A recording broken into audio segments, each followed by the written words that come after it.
Welcome into the Cover 5 show where I am your host, Jordan Vanek. You can find me over on Twitter at Jordan Vanek DFS. As always, I'm joined by my beautiful co-host, Hilo FF on Twitter. How are Thanks, you doing man. today, Hilo? You like the compliment? So good, dude. Yeah, I needed that today. Not really. I'll just pretend like I did. I appreciate that. Yeah. You look not so bad uh, yourself. You look a couple pounds lighter.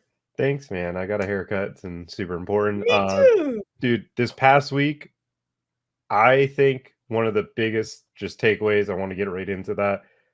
I'm Mm-hmm. not following what people are projected from a ownership perspective. I'm done. I'm done with it. It's over for me. I want nothing to do with it. And the reason why is across the industry, Jonathan Taylor was popular. 25% to 30% was what I was seeing across. That dude came in sub 10%. That's the first time that I can remember a What contest player were you be. playing, bro? Huh? What contest did you play? I played I played a few single entries. In the 20 max, he was like 12%. He was 30% in the 555 milli. That's not what he came in at in other contests. Strange. It Interesting. was one of the most. I saw a tweet from Greg Ehrenberg over some Stochastic as well that like his ownership was so far off. It was the first time that I had seen that from like the smaller fields, and I saw Derrick Henry come in two times or three times or what he was supposed to be, which makes sense. And it was kind of like, Yeah. how are we all like? Everybody was touting it that way. So for me this weekend, like, I'm not looking for if it's an obvious like, oh, everybody's saying Derrick Henry type of situation, like this is the pivot. I will not buy into him being low owned or somewhat moderate ownership. I expect him to be the higher owned player.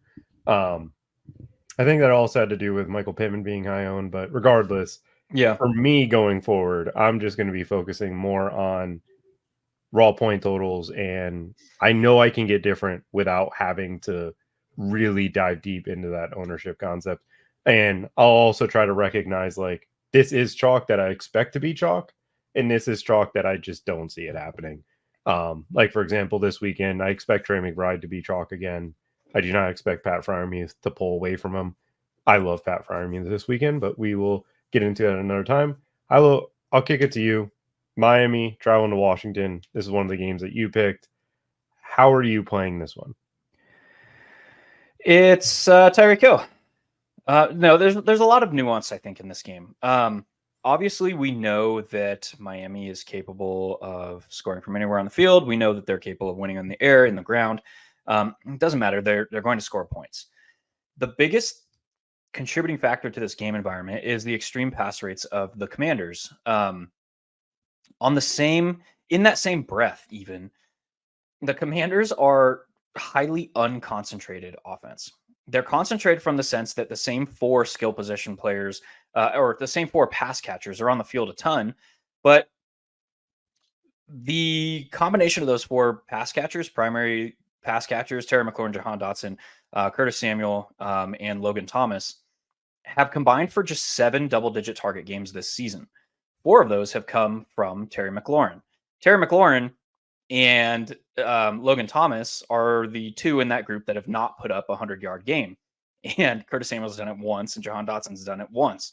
So while the pass volume from Washington is awesome, it's more awesome for what it does to the game environment and more specifically for their opponent. It's a similar discussion that we've had previously this season surrounding the Arizona Cardinals. Like the fact that they're just not laying over and dying is not really beneficial to them, more so as it is to their opponent.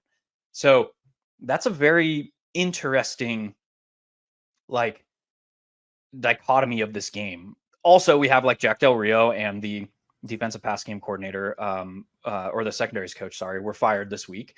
That we should expect Ron Rivera to be stepping in, putting his hands more into the cookie jar of their defense. And this is like a repeat of what happened in Carolina like 3-4 years ago, where their defense was underperforming. They were playing a crap ton of man, and the defensive coordinator got fired, and Ron Rivera came in, upped their zone usage, cover 2, cover 3, and upped their unique blitzes from zone. He likes to throw weird blitzes from zone, as I'm sure you're well aware, being a fan. And so all that kind of comes into the discussion of like, what do we expect from this defense this week?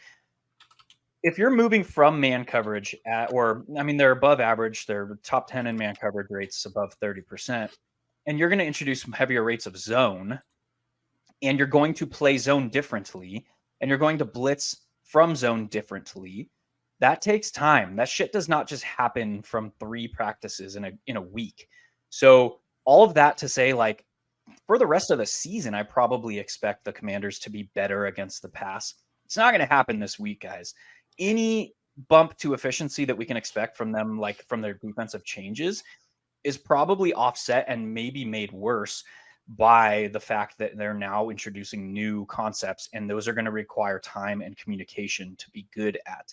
So, like, Tyreek Hill is very clearly like the top on paper play on the slate, but we also have to like look at Washington's offense, and they were on historical pace for sacks over the first 6-7 weeks of the season.